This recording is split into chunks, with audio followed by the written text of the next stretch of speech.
What's up, guys? Today is June 10th, 2025, and I have just finished Stoner by John Williams.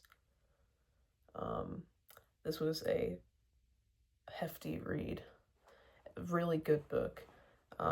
It's probably under Portrait. It's probably my favorite read of the year, or leveled with Portrait. I just finished this like 5 minutes ago, and if anyone's watching this that's read Stoner, you know it's a heavy read, and that the ending was definitely heavy. So I am slightly speechless. It's the type of book, like, I finished it and there's just like a blank page afterward that I just like kind of like stared into space at for like a couple minutes. But this is a strong recommend. Stoner by John Williams. It's an NYRB classic book. And I had not heard about it until like about a year ago. It started popping up online a lot. This book is a classic. It is from 1965, so not a brand new book, but I guess I've just never like heard about it until that certain time. Move this a little bit. And yeah, so it started popping up online. I knew very minimal information about this book, but I am a cover person, you know. I do like the cover. It has some cool art on it. And, you know, I was at Barnes & Noble because a new one recently opened in my area. So, you know, had to buy something, and I saw this and I was like, "Oh, I've seen this before online. Let me give this a shot." I had no idea how sad it is, which sad books are good books. But, you know, because the back, it says, William Stoner is born at the end of the 19th century into a dirt-poor Missouri farming family. Sent to the State University to study agronomy, like agriculture, he instead falls in love with English literature and embraces a scholar's life, so different from the hardscrabble existence he has known. And yet, as the years pass, Stoner encounters a succession of disappointments. Marriage into a proper family estranges him from his parents. His career is stymied. His wife and daughter turn coldly away from him. A transforming experience of new love ends under threat of scandal. Driven ever deeper within himself, Stoner rediscovers the stoic silence of his forebears and confronts an essential solitude. Now, if you read the full synopsis, it does sound a little depressing, but I only read up until like hardscrabble existence he has known, as in I only read up until the part where it says, yeah, he wasn't into agriculture, so he decided to do English. So that's my bad. But I loved this book, and it took me a very long time to read, as you'll see. If you watched my last lit log video, the last book that I finished was in March. It is now June, and yeah, there were like other factors that kept me from reading all the time, but it was also that I prefer to read one book at a time, and this was my book. But as good as it is, John Williams does a really good job of, you know, depressing you in a beautiful literary way. But, you know, I had to read this, I had to take my time, because I feel like if I read too much of it, it would kind of ruin my day. But yeah, this book speaks on so many important things, you know, speaks on friendship, love, purpose, death, education, job. It's like it spans across this guy's whole life. I believe.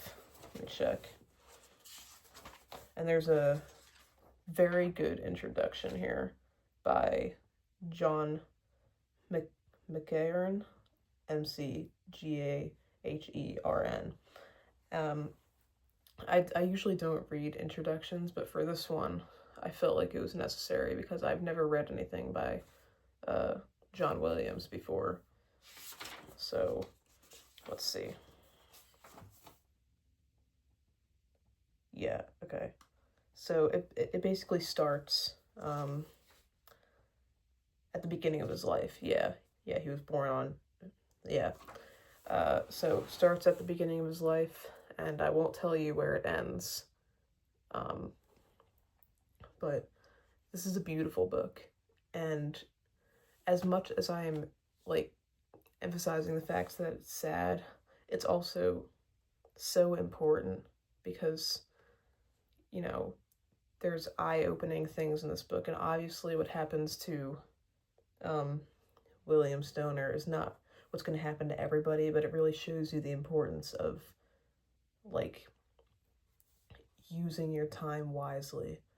There's a lot of times in this book where, you know, he's miserable, and, you know, despite him being miserable, he's just, you know,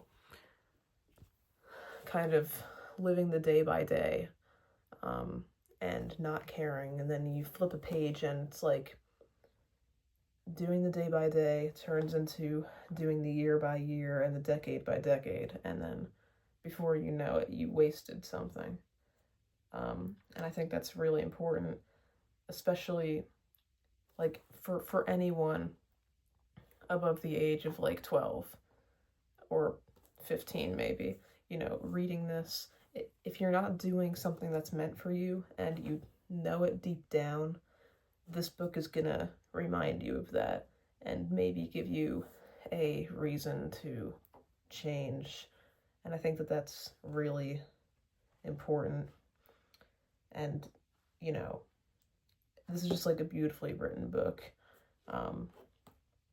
And yeah, there's probably more that I could say about this book, but I just finished reading it. I try to film these like immediately after I finish reading. And this is like you know, it's not very long, but it's very heavy. So I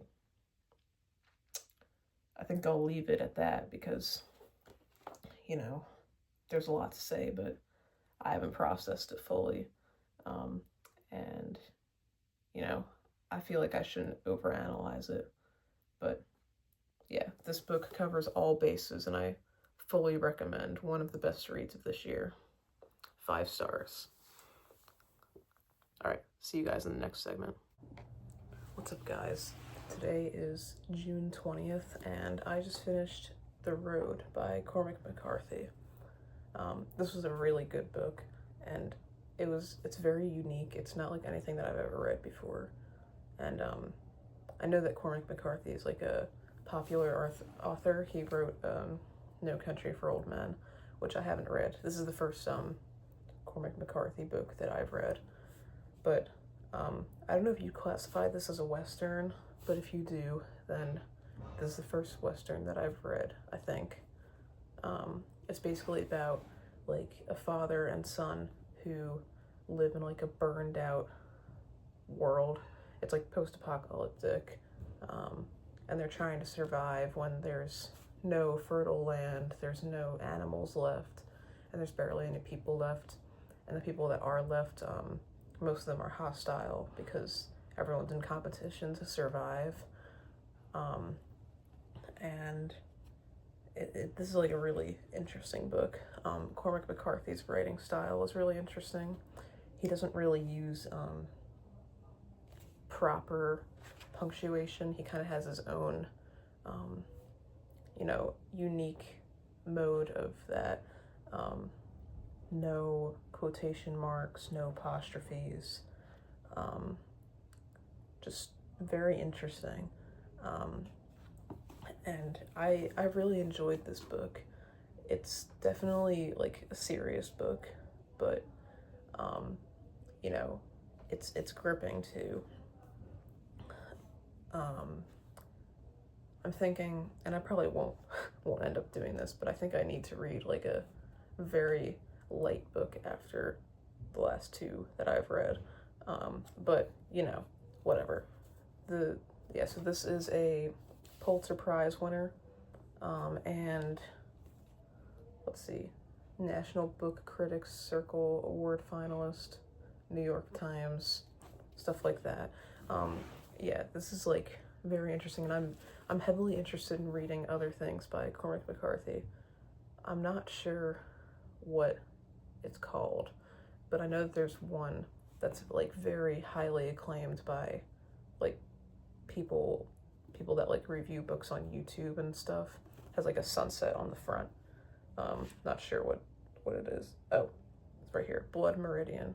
I'd like to read that, and I'd like to read No Country for Old Men.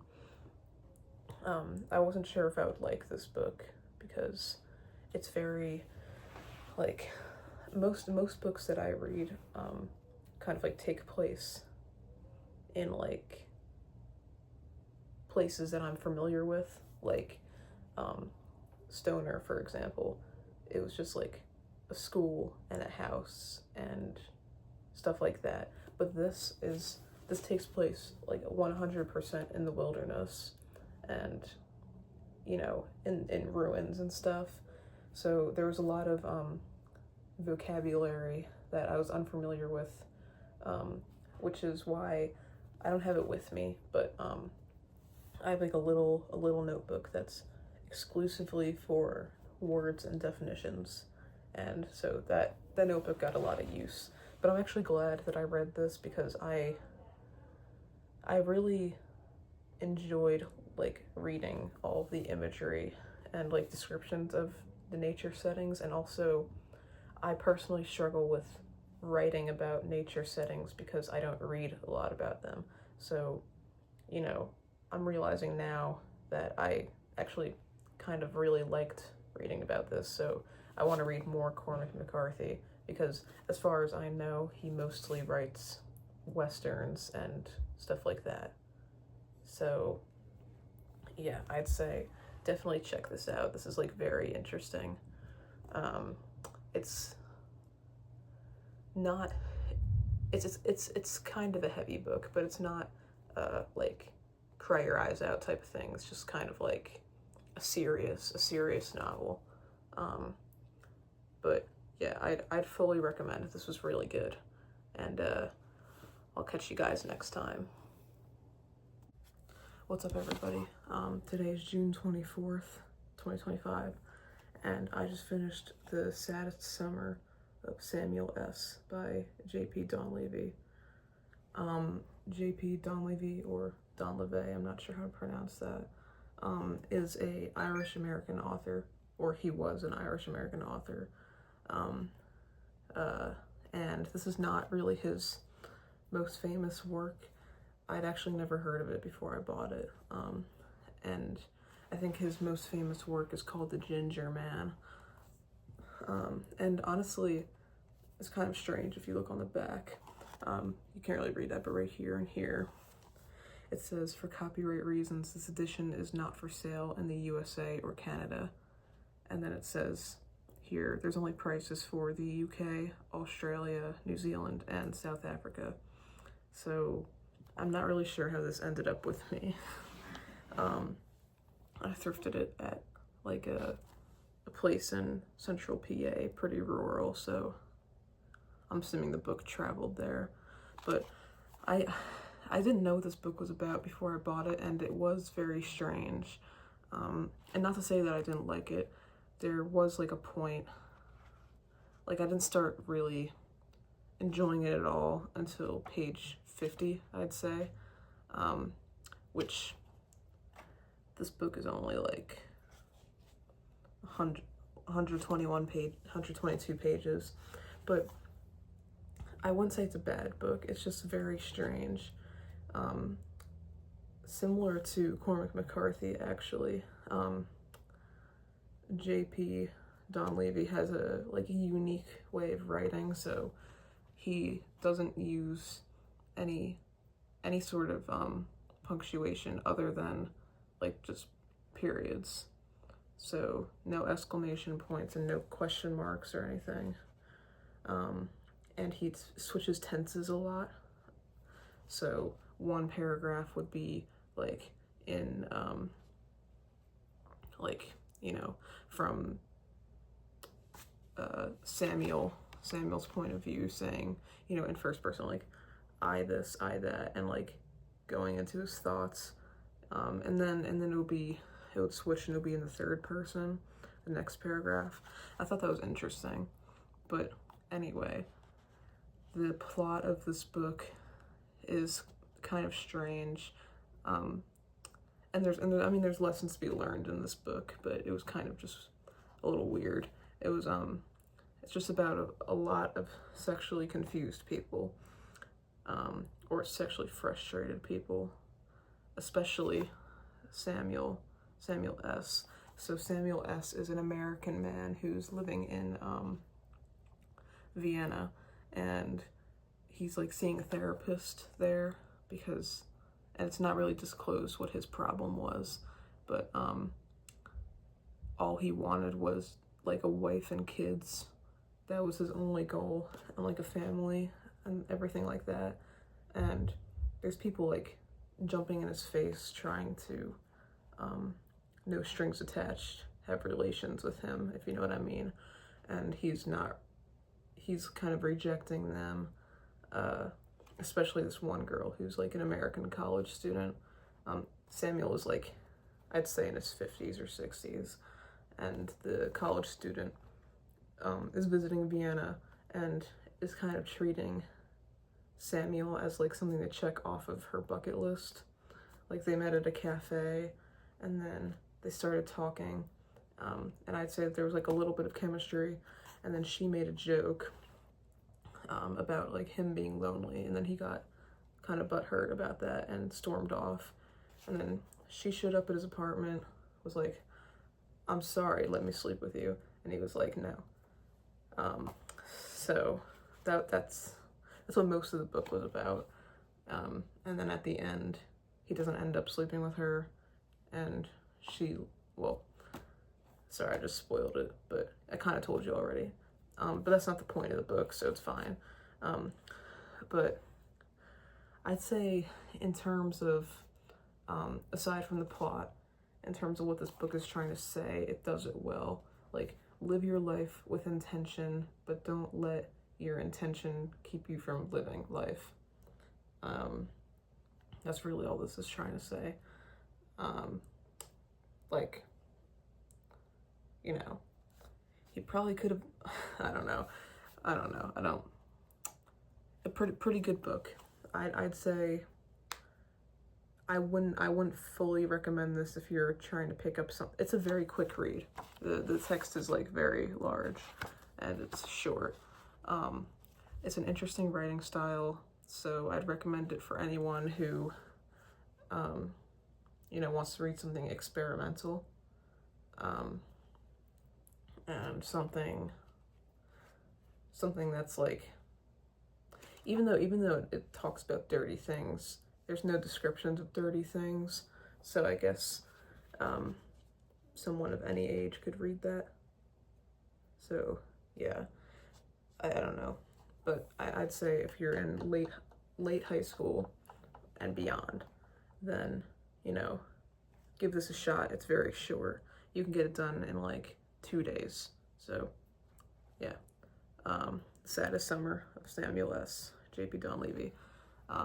Tune in for the next segment.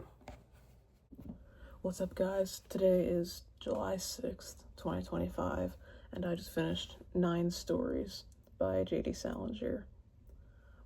If anybody that watches these videos knows me personally and is unlucky enough to hear me talk about books all the time, you do know that J.D. Salinger is one of my favorite authors, and I will say, after reading this book, my opinion is backed up. J.D. Salinger is awesome. This, if it's not self-explanatory, is 9 short stories by J.D. Salinger, and I should remember them, but let me see if there's a... Okay, so in the table of contents, 9 stories. There's A Perfect Day for Banana Fish, Uncle Wiggily in Connecticut, which I liked a lot, Just Before the War with the Eskimos, The Laughing Man, which I thought that one was really good too, Down at the Dinghy, for Esme with Love and Squalor. I loved that one. Pretty Mouth and Green My Eyes. De Demure Smith's Blue Period, which I think was my favorite, not sure. And then Teddy was the last one, which was a great way to end the anthology of sorts.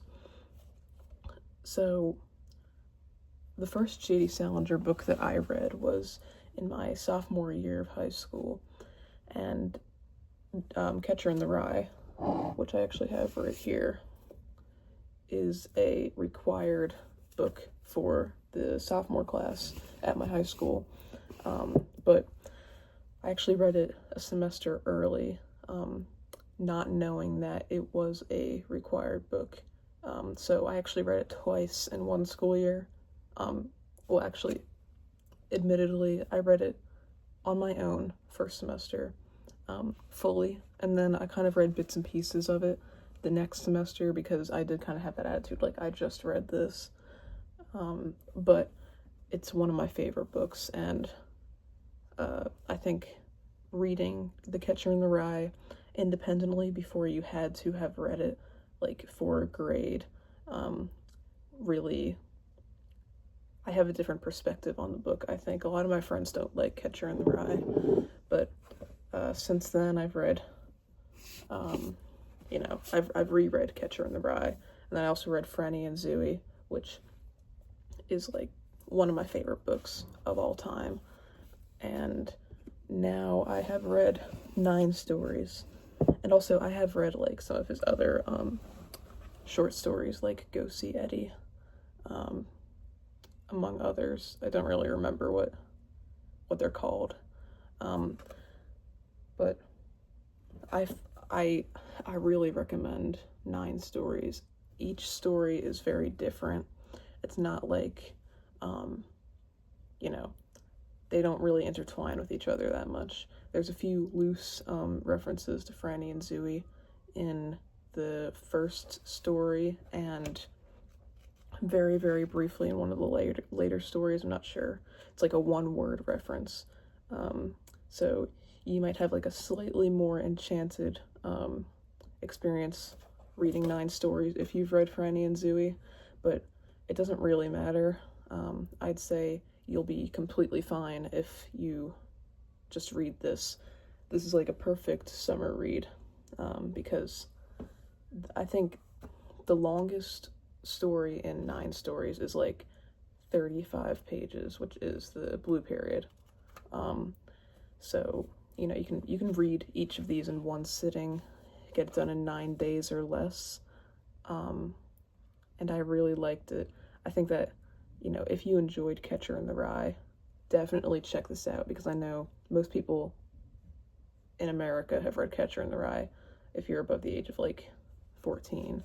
So, I highly recommend, and, I am biased. I love J.D. Salinger, but this is a really good book, and now I just have to read,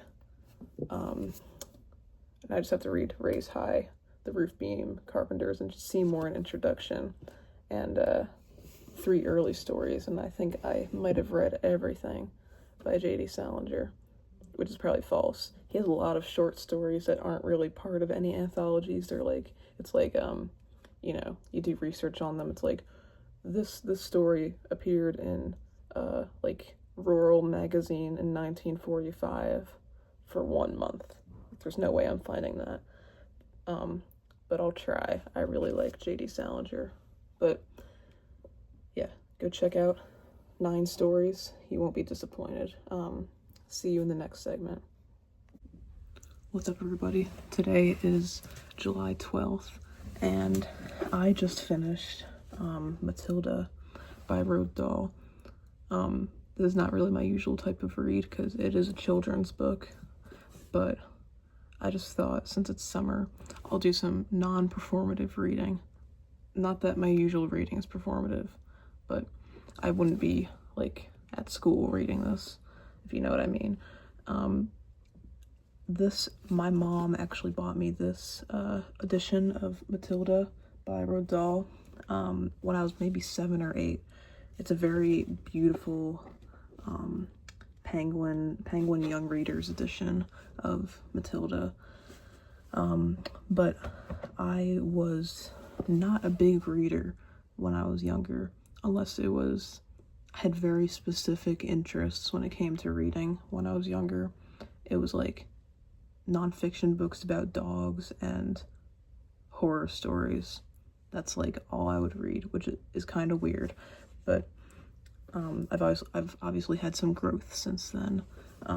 So I decided to read it, and I've always loved the story of Matilda. That's why my mom bought this for me, because when I was younger, I'd say Matilda was like my #1 movie, the original.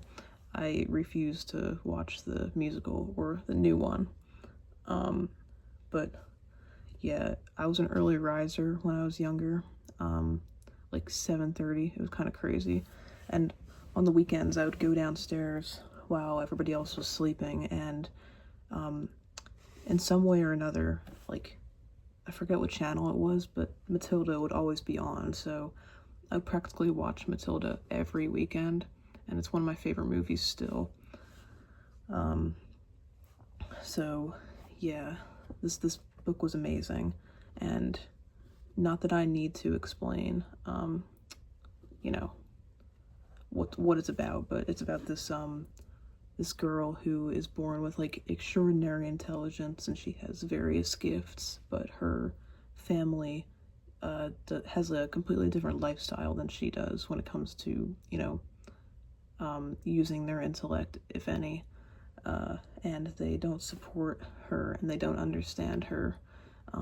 And Matilda is a big reader, and, you know, she loves to go to school, and she actually finds a teacher. Her teacher, Miss Honey, at school is the first person who kind of understands her, and, you know, they kind of build a relationship. And in addition to Matilda having like higher than average intelligence, she also has another gift, which you'll have to read to find out what that is, but it's superhuman, and she uses that to her and Miss Honey's advantage in order to, you know, improve Miss Honey's life and Matilda's life simultaneously.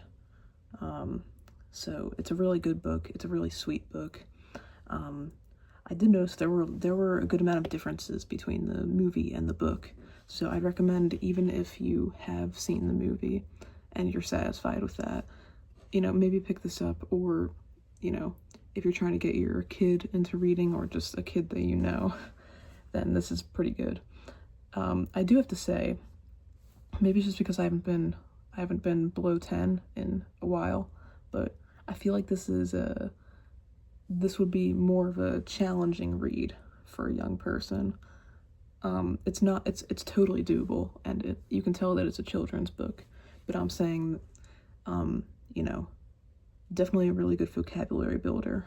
You know, there's a lot of like big words for young people in this book, and it kind of, you know, dives ahead of some of the other children's books out there in terms of chapter books. But also, as I said earlier, I didn't read a lot when I was younger, so maybe this is normal, but I think that this is a really good vocabulary building book, and I love it a lot. And the illustrations are great by Quentin Blake. Really iconic illustrations that made the book really fun. So yeah, I love this book, and I think that it was a great thing to be reading. I actually read a good amount of it at the beach, believe it or not. I went on my little senior week thing with my friends like just like a couple days down the shore, and you know, I read like half of this book down the shore and finished it today at home. So, you know, I had a good time reading it, and I talked about it to my friends, which, you know, they know the story too, so it was a good thing to talk about. But yeah, I'd wholeheartedly recommend this.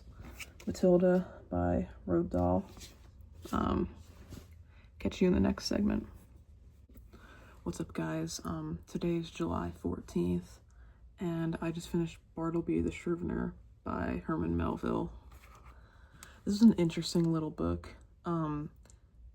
Admittedly, when I bought this book, I bought it because Herman Melville sounded familiar, but I actually didn't connect the dots until midway through reading that he was the guy who wrote Moby Dick as well, so that's where I knew him from. I think, to my knowledge, this is the first thing that I've read by Herman Melville. It's very short. I wouldn't even really call it a novella. I would call it probably just a short story. It's 64 pages, so not quite a novella. But this was an interesting book. I liked it, and I really enjoyed Herman Melville's writing style. I do have to admit, in the very beginning, before this story actually started, and this is an admirable thing, but Melville took a very long time to just describe the characters in the beginning, and I do have to admit, even though that is, you know, worth reading, it was kind of a sludge in the beginning, but once the story started, I enjoyed it pretty thoroughly. This only took me 2 days to read, so, I mean, it's only 60 pages, but still, you know, basically, this is about, this dude who works on Wall Street and owns like a, what do you call it? Like I don't know what you would call the business, but it's like, copiers and scriveners, and it's like an office sort of environment, and he hires this guy named Bartleby, and he's a scrivener, and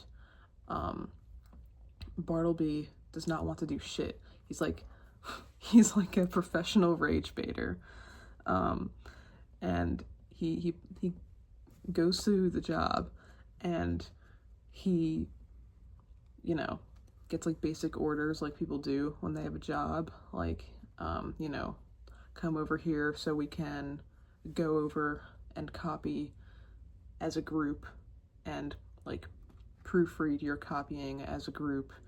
And his famous line is just, I prefer not to. And he would say that pretty much in response to everything that had to do with work. And then as this goes on, you know, the main character, I mean, the narrator, I feel like I should remember his name. This is terrible, I'm sorry. Let's see.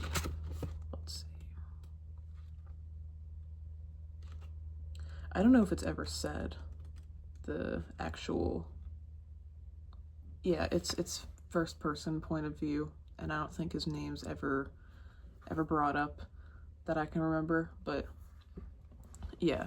Let's see, totally forget what I was talking about, but oh yeah, eventually, as the main character or the narrator learns more about Bartleby, he kind of, at first he was aggravated by Bartleby's behavior, but then he started to kind of show a little bit of sympathy towards him, you know, and he eventually found out that Bartleby just like practically never left the workplace, even after hours, which I think helped him to grow sympathy for Bartleby in a way. And yeah, this book is really about, I'd say, a lesson that you could learn from Bartleby the Scrivener is like to read in between the lines. Like, at first glance, there can be a lot of people that piss you off at first glance when you first meet them. But if you I don't know, dig a little bit beneath the surface, then you might find out why, and then you might say, that's completely expected, that's completely natural for someone who comes from a certain background, and, you can treat those people with grace. Yeah, there were a lot of great quotes in here. Let me see if I can find one. I only underlined one thing because it was a nice line. Yeah, on page 31 it says, "Ah, happiness courts the light, so we deem the world is gay, but misery hides aloof, so we deem that misery there is none." And I thought that was really beautiful, and I don't know why, as I often do. I feel like most of the time when I share a direct quote from a book on here, I usually say, and I don't know why I like it, so I don't know. I really like the way that it was written. But yeah, check this out. It's very relatively short. It's from the Melville House Classics, which I believe they do. I believe they do nonprofit work. I could be wrong. So I guess if you buy this book, it would be nice not to thrift. Buy it directly from Melville Publishing House, or thrift it. But yeah, check it out. Not bad. And I'll see you in the next segment. What's up, guys? Today is July 20th, 2025, and I just finished Homebody by Rupi Kaur. This is a collection of poetry, and I don't believe in bad poetry. I don't think that that's a graspable idea of there being bad poetry, but a lot of people believe that this is, if there was bad poetry, this would be it. And while it's not exactly what I would go out of my way to read, I really think that it's not bad. Rupi Kaur has a very unique style of writing. A lot of people would call it, like, the people that don't like her would call it notes app poetry. And in a way, I actually kind of agree, but not in a way to condemn her. I think of it more as, this is very accessible poetry. I think that anyone can read it, no matter, your education or your understanding or really care for poetry. I think that anyone can read this. It's a very small book.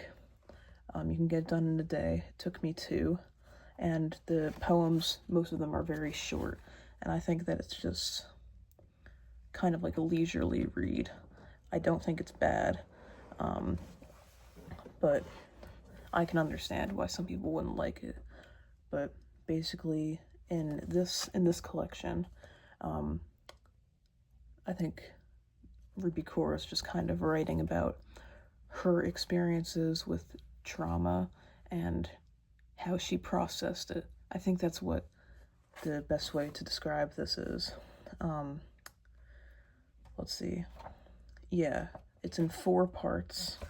Let me see if there's a table of contents. So there's mind, heart, rest, and awake. Those are the 4 sections of the book. And in mind and heart, I think, in my opinion, she discusses a lot of the things that happened to her, like, assault and, racism and stuff like that, as things that kind of were destroying her, mentally, spiritually, and in Rest and Awake, I think it kind of she kind of discussed it more. She was learning how to live with the burdens that her experiences had made her subject to. So the way that I like to see this is like, I can imagine it almost as if she wrote a poem no matter what every day as she was recovering from her troubles. And obviously, I don't think that that's what it actually is, but that's the way that I like to read it. That makes me appreciate it a lot, because the poems in the beginning were very heavy and very dark, but then slowly, you know, the poems start becoming, a little bit more self-empowering and positive, and uplifting in a way. So you kind of get to see her, uprise of sorts. And as I said before, this isn't really my favorite type of poetry. I tend to be, I don't know, a fan of other types, but there were a few in here that I liked, and there is one in here that I enjoyed. It is on page 88, and it says, I have this productivity anxiety that everyone else is working harder than me, and that I am going to be left behind because I'm not working fast enough, long enough, and I'm wasting my time. I don't sit down to have breakfast. I take it to go. I call my mother when I'm free, otherwise it takes too long to have a conversation. I put off everything that won't bring me closer to my dreams, as if things I'm putting off are not the dreams themselves. Isn't the dream that I have a mother to call and a table to eat breakfast at? Instead, I'm lost in the sick need to optimize every hour of my day so I'm improving in some way, making money in some way, advancing my career in some way, because that's what it takes to be successful, right? I excavate my life, package it up, sell it to the world, and when they ask for more, I dig through bones, trying to make poems. Capitalism got inside my head and made me think my only value is how much I produce for people to consume. Capitalism got inside my head and made me think I am of worth as long as I am working. I learned impatience from it. I learned self-doubt from it. I learned to plant seeds in the ground and expect flowers the next day. But magic doesn't work like that. Magic doesn't happen because I figured out how to pack more work in a day. Magic moves by the law of nature, and nature has its own clock. Magic happens when we play, when we escape, daydream and imagine that where everything with the power to fulfill us is waiting on its knees for us. Productivity anxiety. So that's one that stood out to me personally in here. Otherwise, this wasn't really my cup of tea, but I definitely recommend it anyway. I know a lot of people that like her work. What's up, guys? Today is August 18th, 2025. I leave for college in 2 days, by the way. And I just finished The Picture of Dorian Gray by Oscar Wilde. This was a really, really good book, and aside from Shakespeare, this is the first novel that is a classic that I've read without teacher supervision, I'm pretty sure, or at least by my standards. And it was really good.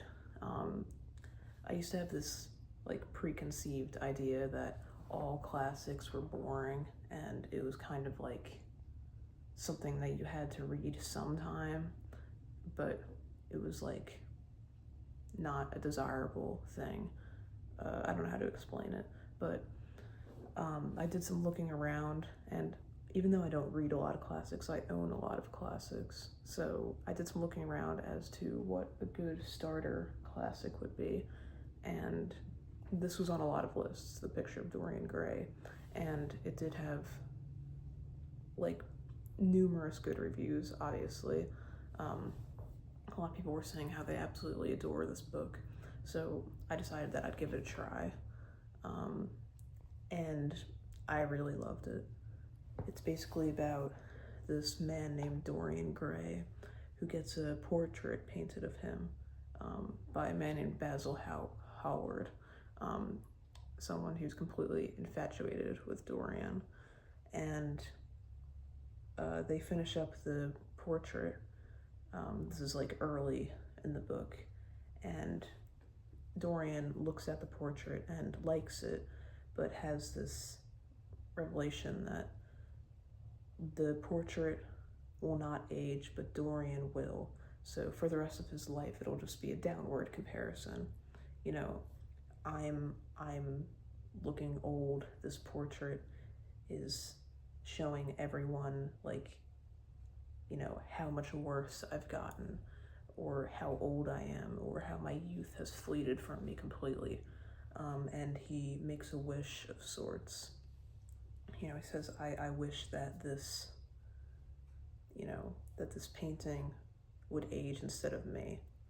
And, you know, something happens there, which, you know, there's many fantasy elements of this book. There's a lot of things that happen in this book that are not possible.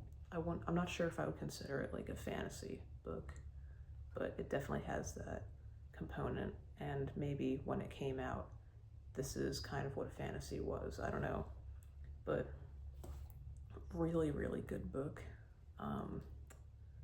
And honestly, I wish this is Oscar Wilde's only novel. I really wish that he had other ones, but this does make me want to read more by Oscar Wilde,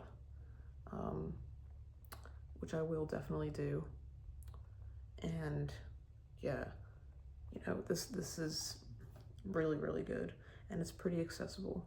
It's pretty easy, except for like one chapter, which I didn't really know what was going on, but there are plenty of resources online if you're thinking about reading this, to figure that out. And that chapter isn't really that important. But yeah, Picture of Dorian Gray by Oscar Wilde. Final read before I go to college, and it was definitely a good one. It took me a while, but I think it's just because I was taking my time. But yeah, really good, and totally recommend.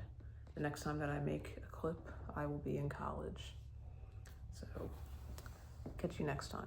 What's up, you guys? It is September 17th. I'm gonna make this fast because I don't have a lot of phone storage. But I just finished The Origin of Life and Death, African Creation Myths by Uli Bier. This is my first leisurely read of college. I've been here for a while now, and I've been doing a lot of academic reading, not so much personal. I checked this out from the library because it's small, and I was wanting to read anything for leisure. So this tells the story of many myths about creation from Africa, from all different parts of Africa. A lot of it is like Nigerian stories, but you have some Guinea and like other stuff, Dahomey and other places.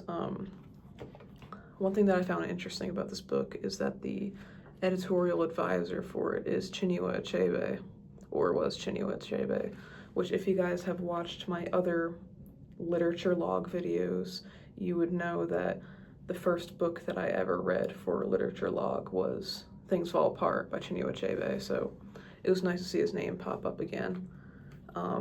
Various authors wrote or summarized the myths in here. This is more of a nonfiction book than a storytelling book, but yeah, very enjoyable.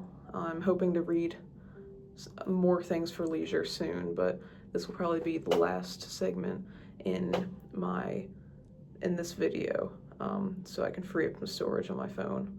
But yeah, pretty good. Check it out.